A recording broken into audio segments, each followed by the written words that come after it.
Hey everybody in YouTube land, my name is Mike and I love guitars. In today's video, we're going to do something a little different. We're going to be talking about friendship and how it relates to guitars. I promise it'll make sense, so just stick with me. Let's do this.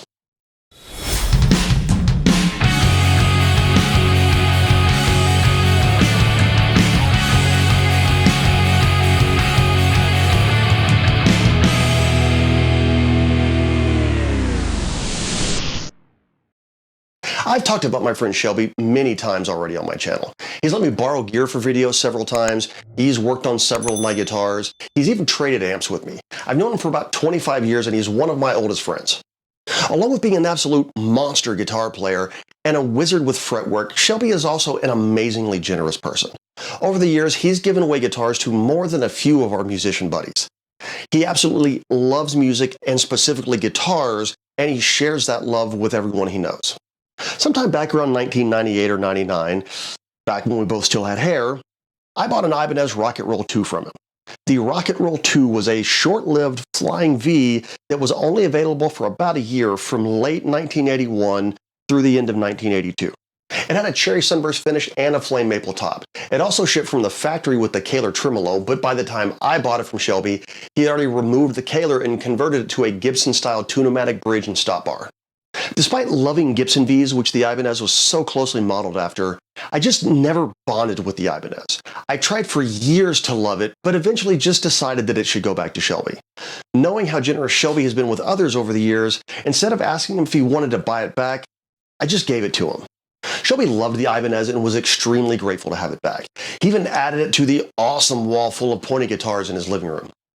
Well, let's jump forward a couple of years to sometime early last year when I was at his place in my hometown and I noticed a really cool old silver Kramer 600 ST hanging on the wall in his living room. We both talked about how cool old Kramers are and how much I loved them as a teenager. We've talked about it on and off since then, and when he sent his Dave Mustaine Kramer Vanguard for me to demo on the channel, he also sent the 600 ST along as a surprise. I played it and really dug it, and I told him I thought it was awesome. He asked me if I wanted to buy it, and he even offered me a fantastic price for it, but I already had several guitars on the way at the pawn shop, and my wife had made me promise not to buy any more guitars for at least 6 months. I told him I regrettably had to pass, but I also kept trying to think of ways to be able to afford to buy it from him. Well, to my complete surprise, he called me a few weeks later, and he said with all the guitars he's given to other people over the years, I'm the only person that's ever given him a guitar. He said because of that, he wanted me to have the Kramer and not to worry about any money. I was completely blown away. His generosity never ceases to amaze me, and I couldn't be more grateful for the guitar and for his friendship over the years.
Kramer guitars were actually mostly made by ESP, and despite neck plates that said Neptune, New Jersey, weren't really ever made in the US. Even their American series guitars were just assembled in the US from parts made by ESP in Japan.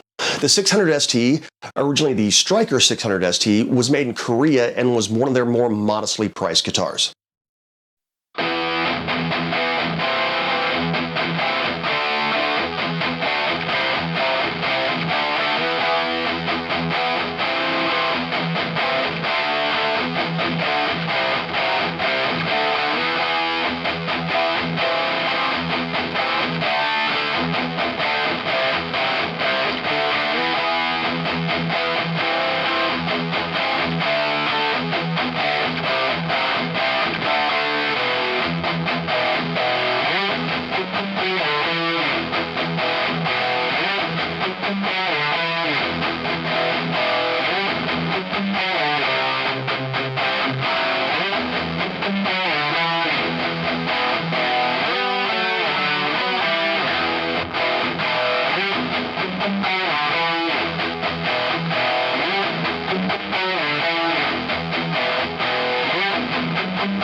This 600 ST has a bolt-on maple neck with a rosewood fretboard, Duncan design pickups, black hardware, a metallic silver paint job, and a Floyd Rose 2 bridge. The interesting thing about this Floyd Rose 2 is it's a single locking tremolo. The strings lock at the headstock, but simply slide into the end of the bridge.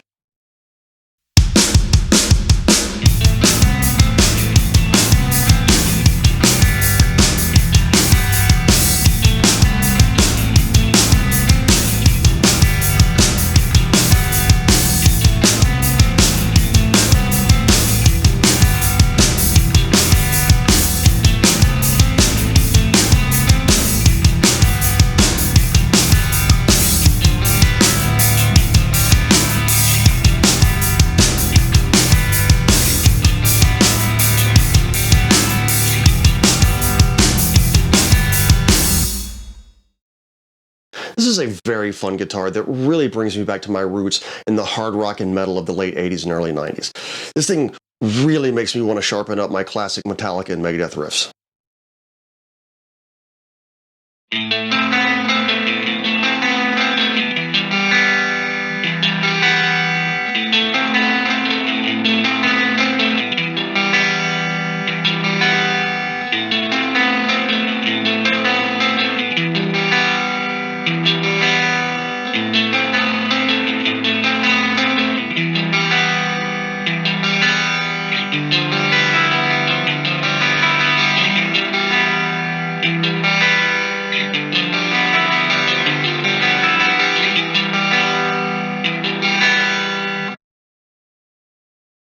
They were never exactly the nicest, most high-end guitars back in the day, but for some reason, I always just drooled over them when I was young.